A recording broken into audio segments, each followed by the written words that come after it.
Hello and welcome to episode 22 of Establish the Collection. I am Cody Main, joined as always by Gary Hartman. Gary, how's it going, buddy? Cody, it's good. I got a new mic positioning here. That's exciting. I'm wearing my Yankee hat. What a difference a week makes. Last week I was talking about how I was completely down on the Yankees, and now since then they've gone on an absolute tear. They're, crushing the ball. They swept the Red Sox. They just beat the Blue Jays tonight, so they positioned themselves to maybe have that home wild card game. So, what a difference a week makes. But that's not why we're here today, Cody, is it? No, not at all. Like we've talked about, the hobby never lets us sleep. We had a nice, beautiful, laid out episode 22 show sheet, ready to go over week 3, ready to look ahead to week 4 and beyond. You were going to talk AL and NL, which I'm going to shut you up now as you're wearing your Yankees hat. No more baseball talk on this podcast. Done. The NBA season is rapidly approaching. We were going to talk NBA preseason. All of that was thrown out the window when Dapper Labs dropped an absolute bomb on our plate. And to have that discussion and to go over that in more detail, we wanted to bring on a special guest, somebody who has probably forgotten more football than I'll ever remember. Ryan Reynolds, sports betting writer for Establish the Run, covers the awards market, also covers the waiver wire column for Establish the Run. More importantly, for today's episode, Ryan writes about sports collectibles as well, both for ETR and for our good friends at Own the Moment. We just had Justin Herzig on a few episodes ago to talk about their NFT product. But Ryan is an incredibly sharp guy. Like I said, he's forgotten more football than I'll ever remember. Excited to have him on to talk what we just learned today with Dapper Labs announcing that they have gained the NFL NFLPA license and will soon have digital moments coming to the blockchain. So, Ryan, with all that, appreciate you making the time for us. Excited to chat with you. What do you think of the news that Dapper Labs has finally gained the NFL and NFLPA license and will be bringing their video highlights to the blockchain? Cody, Gary, it's great to be back. To answer your question, Cody, I think we were probably all hoping that Dapper Labs was going to get this license with the NFL. NBA Top Shot's been a very clean product, very innovative product. Now we know that we're going to have similar motion captured moments on the blockchain of the NFL. I really couldn't be happier that Dapper Labs picked this one up. This was what we thought was a long time coming, Ryan. You and I had conversations privately that, yeah, we were excited about NBA Top Shot as all of us were around the time of the Bales tweet heard around the world back in January. We all immediately got inundated with NBA Top Shot information and quickly became familiarized with the world of NFTs. But we had kind of secretly, all of us, coming from the Established the Run background, our fantasy football backgrounds, we'd all kind of been hoping for this announcement, right? This is exactly what we had been waiting for. So it's been a long time coming. And I think anyway, if you were poking around on the website in the early days, you probably saw the NFLPA logo was on the website. It just seemed like it was going to be a natural fit. I will say it is a bit surprising given the timing, right? We're in week 3, heading into week 4 of the NFL season. Any initial reactions, Gary? What are your expectations right from the jump now that you've had a few hours to digest the news? Yeah, similar thought. I mean, I'm super excited about it just to begin with. I think, and maybe because it's just I'm an NFL background guy, but there's something about an NFL highlight that is so exciting to me, and whether it's a long pass or a stiff arm or whatever it may be, especially the defensive plays too, like the crazy sacks. Like, can you imagine that Jadeveon Clowney like college moment being a moment? I'm really pumped about that. And I just the reaction on Twitter today, and even the engagement we were just getting on the Establish the Collection Twitter, I think there's a lot of excitement here. I would imagine, I don't know what the numbers are on this in general, but I would imagine the hype around Top Shot is mostly domestic here in the States, and obviously football is still the cream of the crop of American sports. So I think there's going to be a lot of hype and a lot of excitement around it. I'm with you on the timing piece. I would have imagined they would have wanted to get this out as soon as possible. I saw in the release from Sports Business Journal that they said they expect to get it out before the end of this current season. I would imagine that they would have wanted to capitalize on the hype of Dapper, on the hype of NFTs as soon as possible. So I hope that it can be expedited and we can get these things out before like mid-season time. But overall, I'm just pumped. I'm really excited to get involved and be involved in this early. Yeah, I think the most exciting piece of news is that we're starting to get all of these sports leagues under one umbrella, right? We don't have to go to one website for NBA, one website for NFL. They've got WNBA. They announced La Liga as well, which are obviously a bit smaller leagues that we don't cover near as much. But we saw following the announcement with the WNBA that they pumped moments out right away, man. They were bang, bang, bang. So It's possible that this thing has been a long time coming behind the scenes. Maybe the leak today speeds things up again. Do you have any expectations on, either you or Ryan? Ryan, we'll go to you. Do you have any expectations on when moments will be distributed, how they'll be distributed? How is this going to be different from the early days of NBA Top Shot? Are we going to instantly get these moments that have 35,000, 40,000 mint counts? Or do you think we're gonna see a little bit of a wait and see approach from Dapper Labs, or do they have enough traction already, given the NBA side of things, that we're just going to start seeing these things pop out at extremely high mint runs? Do you have any input there? I would expect that they'll come out with common runs soon because they want to get as many people engaged as possible early. So I wouldn't be surprised if the mint runs were 100,000 instead of 35,000 like they were for the NBA. Because wow. It wouldn't surprise me if it was more, or if they did the same. They handle it the same way, where they don't have a defined run, and they decide to close it whenever they decide to stop that particular series. So maybe they start with 30,000, maybe they start with 35,000, but I would assume that the first packs are probably base packs with maybe something specific as like an opening day type of pack to celebrate the launch of this product. One thing I'll also be curious about is do they open up as a beta product, or are they going to roll it right out since they already have, WNBA went right on the platform, Yeah, I will be interested to see. That's kind of one of the big things that I'm waiting for, especially now that we've all got our Dapper balance. We've all got NBA moments in our Dapper wallet, right? Will we be able to use those Dapper funds? Will I be able to sell a RJ Barrett Series 1 moment and then use the funds from that to go buy a Patrick Mahomes Series 1 moment, right? I'm really curious how that process is going to work together. Do you have any I guess questions, Gary? Anything that you're hoping for from Dapper? Do you want the funds to be segregated? Do you think they'll be segregated on the website? Yeah, no, you're getting the wheels turning there. I didn't even think about that. I would imagine that they wouldn't be segregated. I would imagine it would be all under one roof. Even similar to us playing a DraftKings tournament, we can go enter an MLB GPP, win that, go enter an NBA. I would imagine, and even the way that DraftKings intertwines the NFT marketplace into that same balance, I would imagine they want to keep everything in one shop. They're one brand. Then again, I don't know if there's any kind of, rights in the contracts with the PA organizations that would maybe think about wanting to keep it separate. I don't know the way that might want to shake that out, but it'll be really interesting to see how it does. I hope that it goes all under one umbrella, because I think that's better for us, buying and selling in the marketplace, people that are involved on the NBA side. And I think the three of us are kind of admittedly boomers when it comes to the NFT world, right? We've all struggled with OpenSea and MetaMask and trying to figure out that whole world. One thing I will say to Dapper's credit, even despite the early tech struggles, man, they really make the platform very user friendly.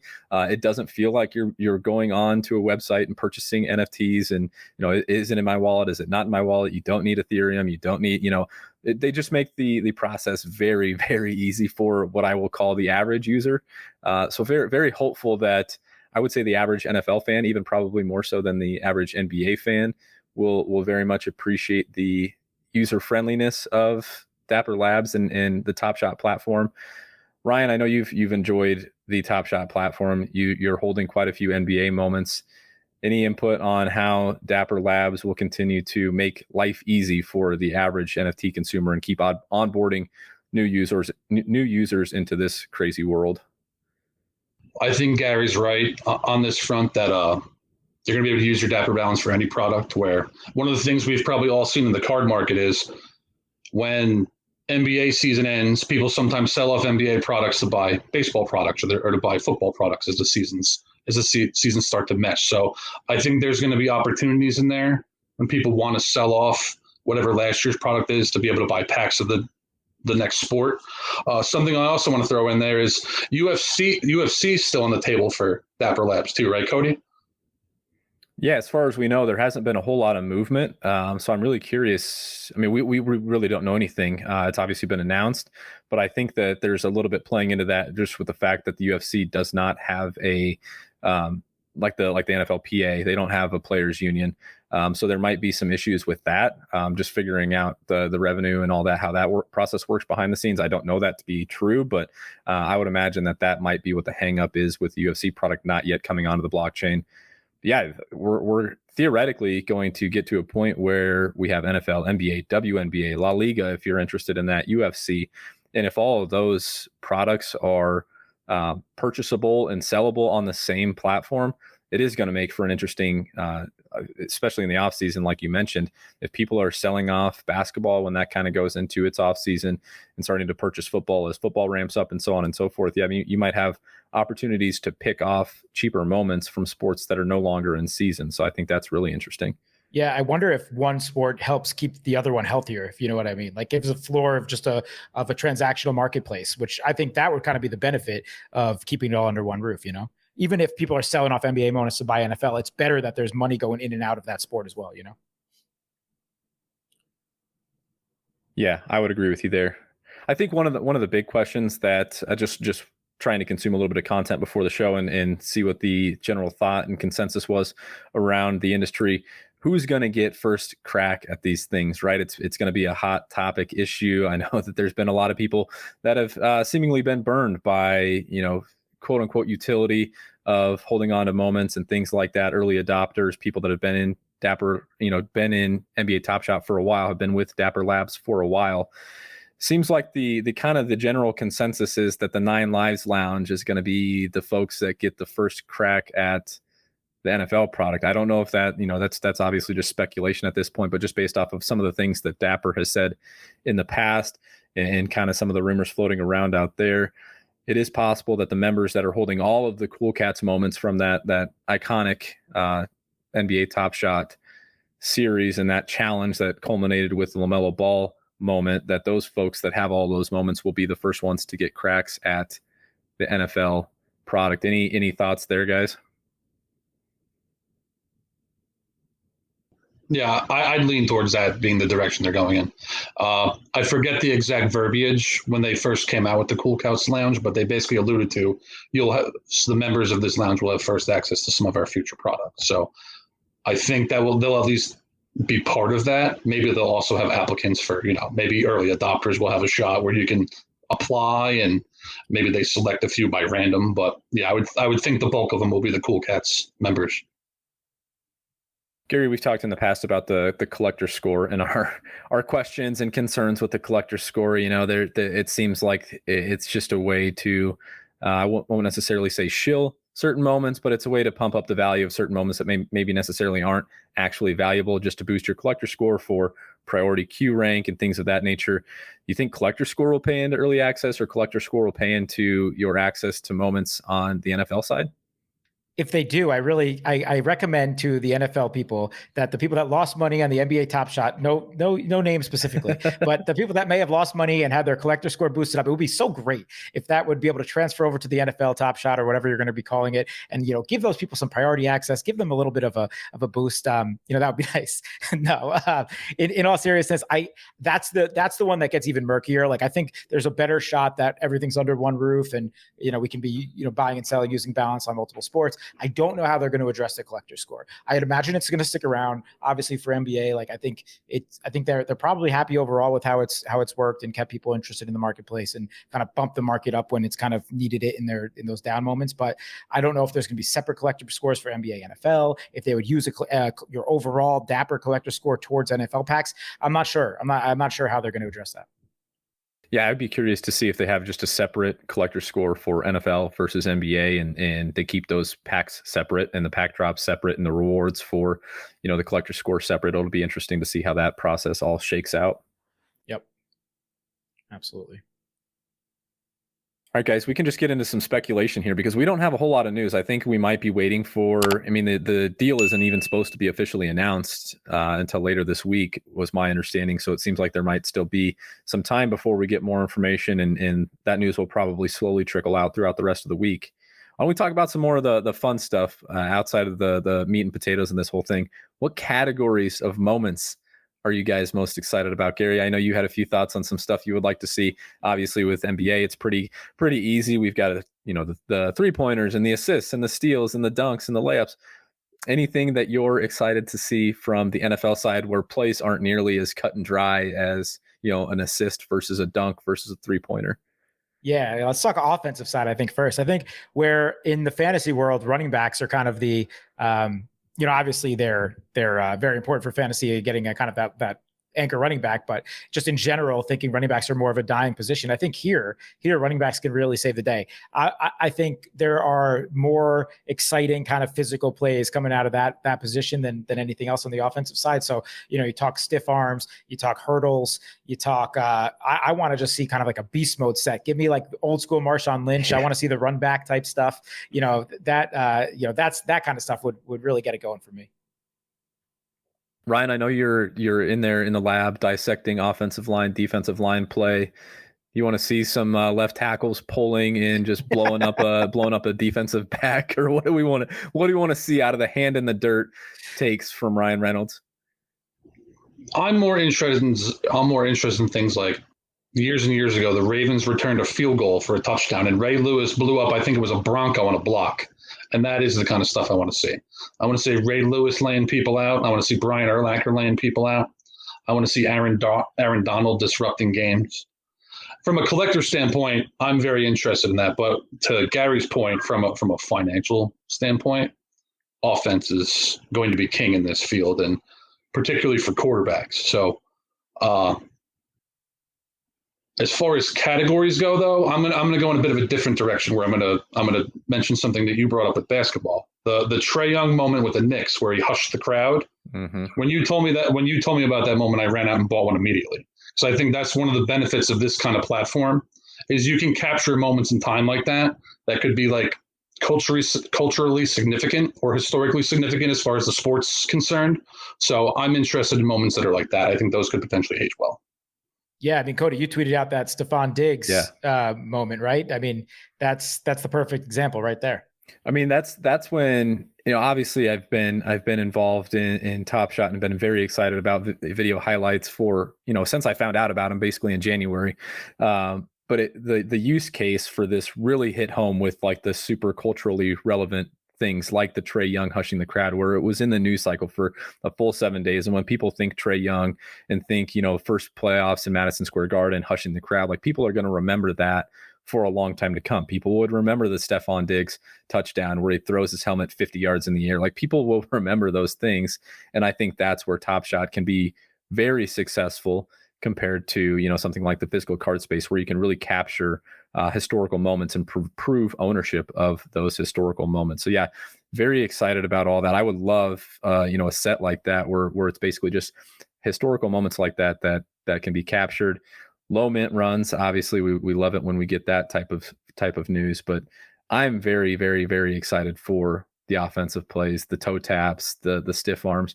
One thing I will say, like with Dapper Labs on the Top Shot platform, they don't have moments of like players just outright disrespecting other players, right? Do you remember the Shaq dunk where he basically just drags his balls across a dude after he dunks on him? Like, you're not going to see that on NBA Top Shot because it doesn't do anybody any good.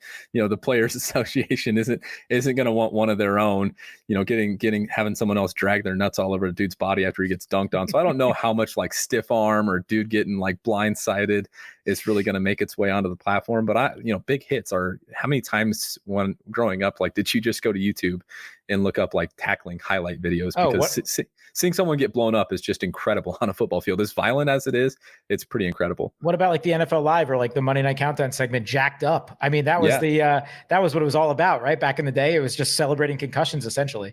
Right. I mean, if this was 15 years ago, this stuff would be huge. Like Brian Dawkins almost ending Ike Hilliard's career, things like that would really get it going. Well, and Ryan would probably, Ryan as a defensive guy, they don't let him tackle anymore. So do we even have big hits in the NFL anymore? No. No. All right. Whose moments are you most excited to get your hands on? If there's sets coming in the next coming weeks, months, by the end of the year, is there a certain player that you're most excited about, Ryan, starting with you? Anyone that you're keeping your eye out for when moments do drop? When we talked about the awards market back in whenever it was April, the last time I was a guest here, I mean, I'm interested in Trey Lance. I'm interested in betting on the future. I'm interested in betting on what could be the best rookie out of this class long term, who's in position to, maybe compete for titles on his rookie deal. That's the guy I'm going to be looking at as soon as I can. Yeah, that's really interesting, and actually an interesting larger point on that NFL rookie class as a whole, because my God, it's been rough for that rookie class. I don't know when Trey Lance is going to see the field. Jimmy G hasn't looked like the answer, but he hasn't looked terrible either. So I don't know when Shanahan's going to hand the reins over to Trey Lance. Justin Fields just looked terrible, putting up 3.92 DraftKings points for us last week. Mac Jones hasn't looked great, underwhelming. Zach Wilson has looked awful. So yeah, I mean, this rookie quarterback class, we talked about it too on that episode, that there's going to be buying windows if these guys come out slow, and they certainly have. So yeah, very excited for this rookie quarterback class in general.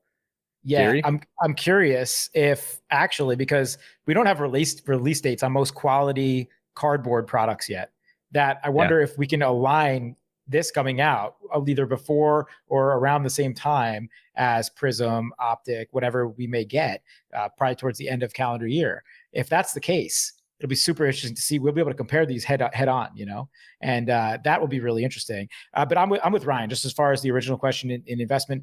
It's the same way I invest in cardboard. I look towards the future. I'm speculative, and then I kind of have my safe investments as well. So I'll be interested in Mahomes. I'll be interested in Brady. I'll be interested in Rodgers. I'll be interested in the stuff that I think long term. If we are all in this to think that NFTs are going to win out and digital is going to win out, then I want that safe stuff kind of there. It's like my safe portfolio. Well, I'll be speculating on the other side. The stuff in between doesn't necessarily get it done for me as much. Now, the iconic moments like the Stephon Diggs catch, or stuff that might involve a skilled position player that is a truly iconic moment. Malcolm Butler interception, things like that. I'm sure I'll want my hands on that kind of stuff as well. So I think this is very much especially if digital and NFTs went out long term. Obviously, all of these things are going to hold significant value. Anyone that was collecting cardboard migrates their way over to NFTs and to Dapper Labs and to whatever the NFL Top Shot platform is going to be named. Then everything is going to win out. Everything's going to rise in value. But what I think will hold the most value is these players that are entering their prime now, or may not quite have been in their prime yet, with these young kids, as we just talked about on last week's episode, Gary, with just kids valuing ultra modern stuff because it's what card breaks. They were into card breaks. That's when they got back into the game. I think anybody that's getting involved in NFTs and digital now is probably the younger variety. So they might not get as excited about a Tom Brady as they would have Patrick Mahomes or Justin Herbert or Trey Lance, some of these guys. So I'm excited about the young guys. I think I would almost value like Mahomes or Justin Herbert stuff as he continues to have a meteoric rise to the start of his career, as much as like the 44-year-old Tom Brady. So we'll see what the market says, but I'll be curious to see if there's any parallels between the physical cardboard world, as you just mentioned, and the digital space, or if there will be areas to pick off some undervalued stuff as it gets released. Yeah, it'll be interesting to see also if there's like more of a premium on flash and flashy players, as opposed to, maybe an Aaron Rodgers, who obviously has his flash and his deep passes and everything like that. But, if we do think there'll be more young people involved, I think that'll be interesting. I think I want to bring it back to what I kind of briefly mentioned, like the Marshawn Lynch famous beast mode run. I'm curious. I really hope they do some like run it back stuff and things like that, because there's so much they could dip into. I know someone, I think tweeted us, like, just have a Randy Moss collection, things like that could be so fun. Even like having highlights like Colin Kaepernick and guys that just are culturally relevant I think would have a lot of say in that marketplace. Yeah, I agree with you. I am curious because we've brought up the physical sports card market, and that's kind of been our niche here on this podcast, as we're all kind of diving into the NFT world and trying to learn the NFT world on the fly. But physical cards has kind of been our safe spot, if you will. Do you think Gary, this will impact the physical sports card market in a negative way? Do you think we'll see values on cards come down as this product gets released in the next couple of months? We did see it a little bit at the peak of NBA's Top Shots. It's at its height. That was kind of aligning with the time that the card market was down a little bit. So I wouldn't be surprised to see it. I don't think we'll see it from the quarterbacks. Ultimately, I think there will be room for both. it'll be interesting to see what happens with like guys like wide receivers, because we are finally seeing those guys. And we just, again, we're harping on it again, but the ultra modern wide receivers, the DK Metcalf types, really starting to have their day in the hobby.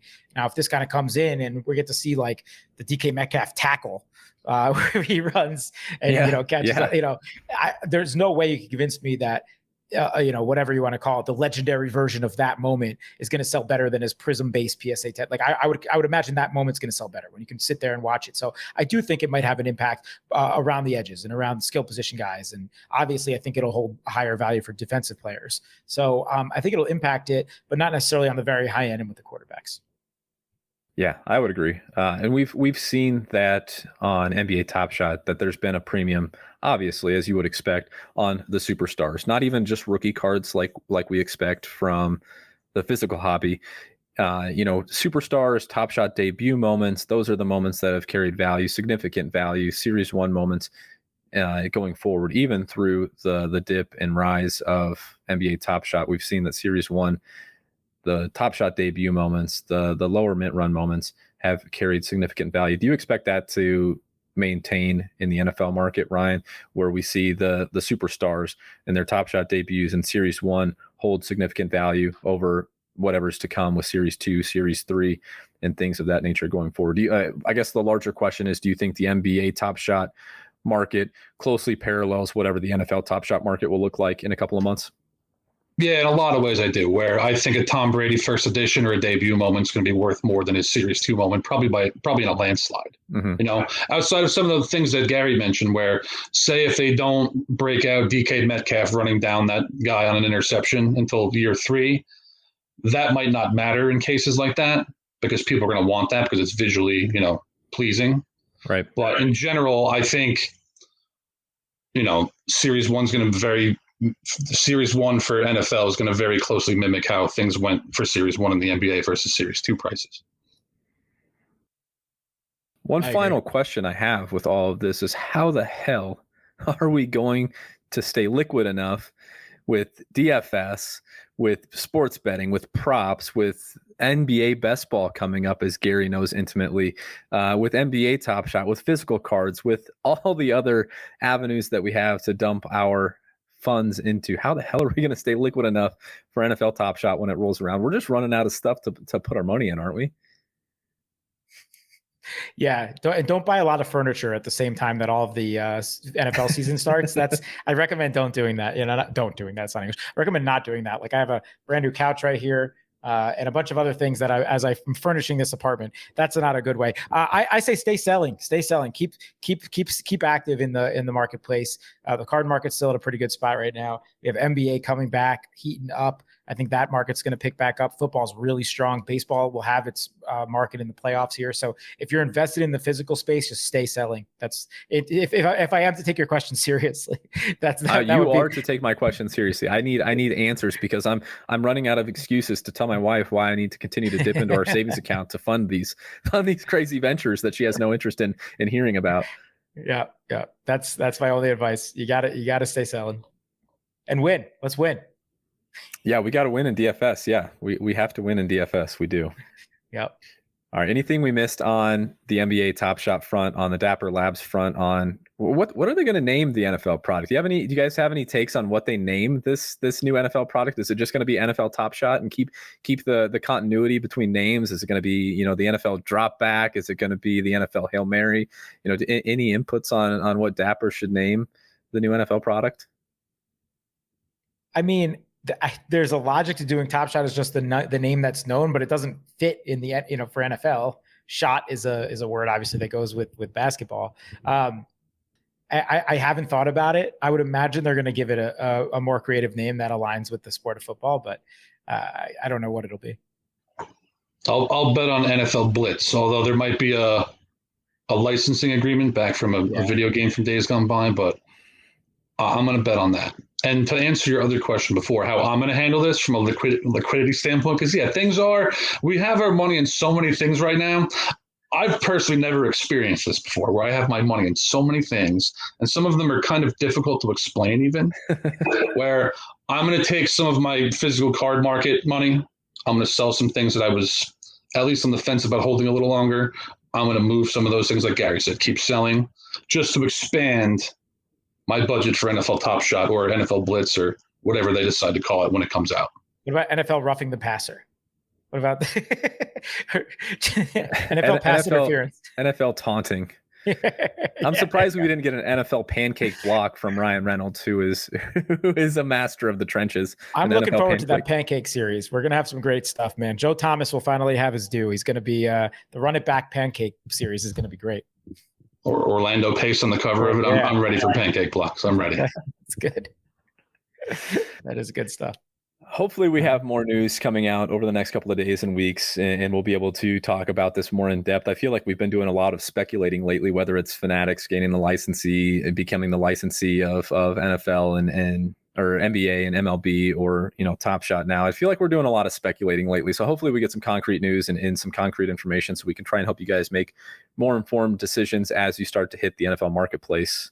Anything we missed on Dapper's announcement? Anything you missed that you wanted to talk on Top Shot related? Nah, I'm just saying we should get official word on this way sooner than that Fanatics thing. It is so weird, just total sidebar, that it's been hush hush on that from all sides. So from this, we know they're trying to get it out. They're trying to get it launched during the season. We should hear something soon. Very excited. Hopefully we'll be able to come on here, rip some packs, give away some moments, do that whole fun thing, and get you guys involved if you haven't been yet.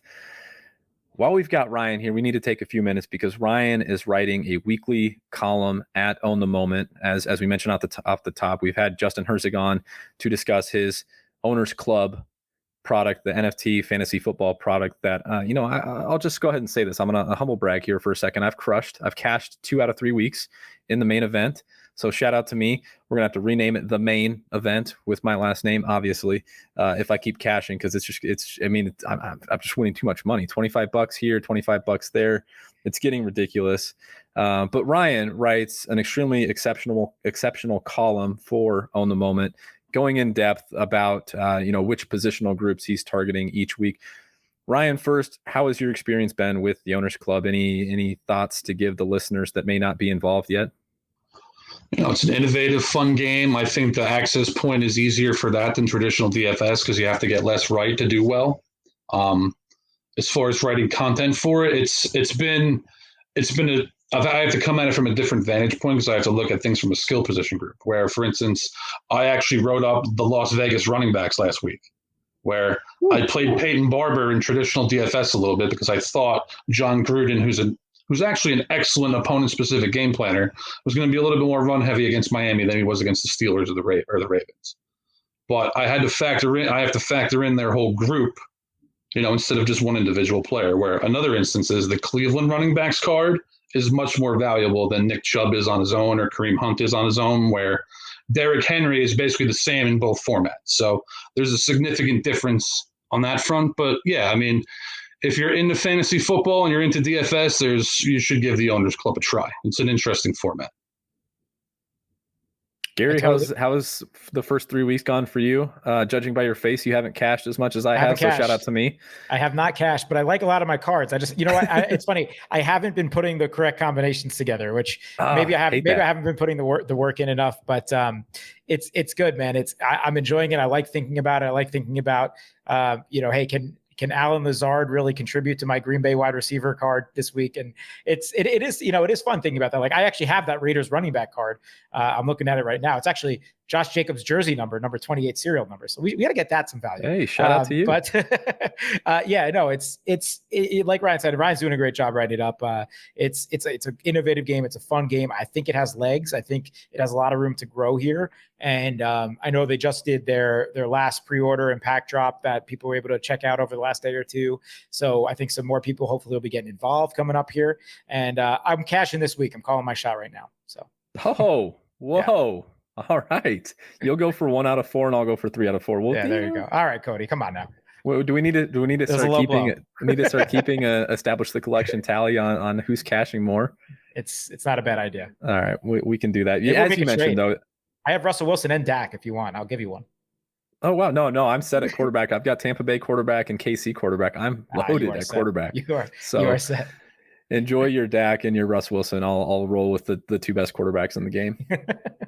No, in all seriousness, as you mentioned, they did update the roadmap. They gave some more information. They've added some more utilities to the moments. I believe, if I've got this right, there's a special 10K contest. I believe it's a one-time contest for any users who purchased a pre-order pack during the second drop. So if you did register for a pre-order pack, that registration's closed now. If you did register, make sure you get into that 10K contest there. They also offered a lowball contest. So Gary, this might be something you've got a shot at winning. It pays out the top 100 users with a 10K total prize pool. And when I say top users, I mean lowest users, right? It's a lowball contest. You're trying to score the fewest amount of points as possible. I got you, Mr. Main Event. All right. And if you've just if you ordered single cards, or you ordered a pack and you came out with something not so hot, they've got an Island of Misfit Cards contest, which I think is pretty interesting because I actually do have an extra tight end and an extra DST card laying around that I just haven't been using. So they basically, the Island of Misfit Cards is a 5K weekly contest paying out top 100, and it only uses one tight end, one DST. So some interesting dynamics there.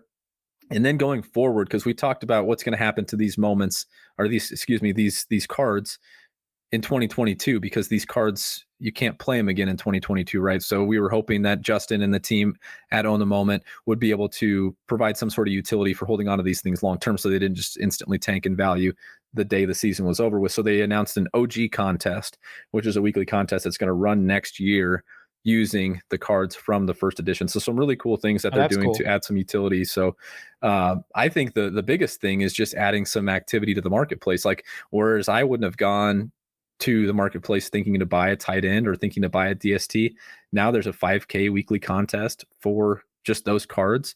If I think I can project tight end performance pretty well, or I can project DST performance pretty well, and I can get those cards on the cheap because they're not typically sought after for your main event lineups or for your side hustle lineups, might be some value there. So some interesting things. Have either of you, Gary, have you used the marketplace at all to make any purchases or do any selling to this point, or just your packs from the initial? Not yet. Haven't had the chance to really fully dive in yet. Just, been playing the packs that I have from my original run. But as I get settled into my new place here, as I'm getting into more of a groove with DFS, I think I'm going to be checking it out this week more. So I did browse a little bit, but didn't make any moves. But I'm excited to. Ryan, what about you? Have you used the marketplace at all to do any of the buying and selling to try and upgrade your lineups? I've done a lot of researching, and yeah, I'm looking at the Cincinnati quarterback and Cincinnati wide receiver cards for both the short term and long term. In my packs, I got the San Francisco, New England, and I think Las Vegas quarterbacks. So I probably need an upgrade there, even though Carr's been great so far. Shockingly great, if we're being honest. Yes, but really shocking. Yeah, shocking. But yeah, I'm digging in, and I'm going to be gradually making more purchases as the year goes on. Yeah, it'll be really interesting to see how these moments or these cards. Gosh, I'm so stuck on Dapper Labs right now that everything's a moment at this point. But it will be interesting to see how these cards do change in value throughout the season. Ryan and I talked about this, that Mahomes should never be the Kansas City quarterback card should never be more valuable than it is in week 1, because that means you've got 17 weeks of Mahomes. So if it's as valuable in week 4 as it is in week 1, you've got 13 less times, or 13 times to use it as opposed to 17 times to use it. And the whole game theory aspect that goes into it, obviously, too, that if one position group is projecting the best on the week, is it like DFS where you need to think about ownership and maybe pivot away from quote unquote the chalk? Right. But I also think of it from this perspective too, that like if you had an extra, just think about it from like a DraftKings perspective, if you had 60K in salary to use versus 50K, I mean, you could buy, if you could just pay DraftKings another $100 to get 10K extra on your salary, right? We would all do it, wouldn't we? So I think about it in the way that it's fun to kind of buy the lineup that you want for the week, which is a really cool concept. Agreed. Totally agree. All right, guys, this was we had a lot planned for today, with NBA coming up, with NFL news that we wanted to get to, with MLB news. UFC is starting to get heated up a little bit. I've talked Ryan into buying about as much Khamzat Chimaev as I possibly could. We are actually the co-owners of the #1 cereal out of 49 select tie-dye from Panini NFT. So shout out to us. That thing. Ballers. Yeah, I mean, I'm hoping that he doesn't lose at UFC 267 because I've talked Ryan into like putting his whole bankroll on this guy that he knows nothing about. So Yeah, I think you have to retire actually if he does. we might have to buy again if he loses. That's where I'm at. I believe in you, Cody Main. If he's your guy and he loses, we'll double dip. There we go. True. I love it. That's true friendship and true belief. That's good. Ryan has all the faith in the world in me, which is probably a mistake. Kamzat's going to go out October 30th and just absolutely smash. And then the entire UFC world and the entire world as a whole is going to be talking about this guy, and his card prices are just going to skyrocket. It's going to be wild. And I forgot to mention this off the front, Gary. We didn't hit 100 reviews on iTunes. When you said October 30th, I was about to mention the same thing. Yeah, guys, if you're new here because of the Dapper Labs NFL NFT upcoming project, you missed last week's episode. You should go listen to it first of all, get some NFL takeaways. But I announced that I will give away 3 Khamzat Chimaev, which if you don't know who Khamzat Chimaev is, you're crazy. You've been living under a rock. But he's the best up-and-coming prospect the UFC's had in a while. His rookie cards came out with Panini's first-year Prism product. I'm giving away a base card. I'm giving away a silver card. I'm giving away a red, numbered out of 275.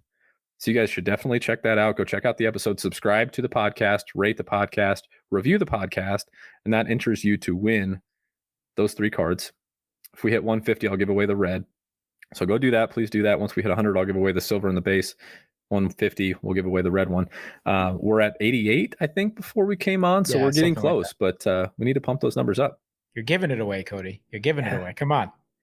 This is good stuff. This is Khamzat we're talking about here. Best UFC fighter of my generation. I'm just going to go out and say it. There you go. Absolutely. All right. This was a ton of fun. This was a short episode. Very excited to dive more into Dapper's NFL product as it starts to release. Hopefully when they say before the end of the season, they mean sooner rather than later. I'd love to start getting my hands on some of this product and see where prices settle in first and foremost. So very excited about some of these young guys that are a little bit unproven that we think will hold value long-term. Definitely. And I just want to say before we sign off, we're gonna dive back into some more stuff from our friends from Dibs next week. We're gonna take a look at how Cody's players are doing with our draft that we did, and we'll look forward a little bit for maybe some more Dibs buys. But we should also say they are holding another one of their drops. So they may have already been done by the time you're listening to this tomorrow, but keep checking it out. They're consistently dropping young quarterbacks, PSA, silver prisms, good quarterbacks. They had Brady last week. They're doing Joe Burrow tomorrow at under comps on Dibs on the platform dibs.io. Check it out. If you haven't, be sure we'll have in the show notes our link for you directly to Dibs, but check out our friends at Dibs. Yeah, that card last sold for $39.38 via Card Ladder and is going for $32.50 tomorrow. So a nice little discount on the Joe Burrow PSA 10 autos. Want to thank Ryan for joining us. Obviously for Gary, I'm Cody. We'll see you next week, guys. Go Yankees.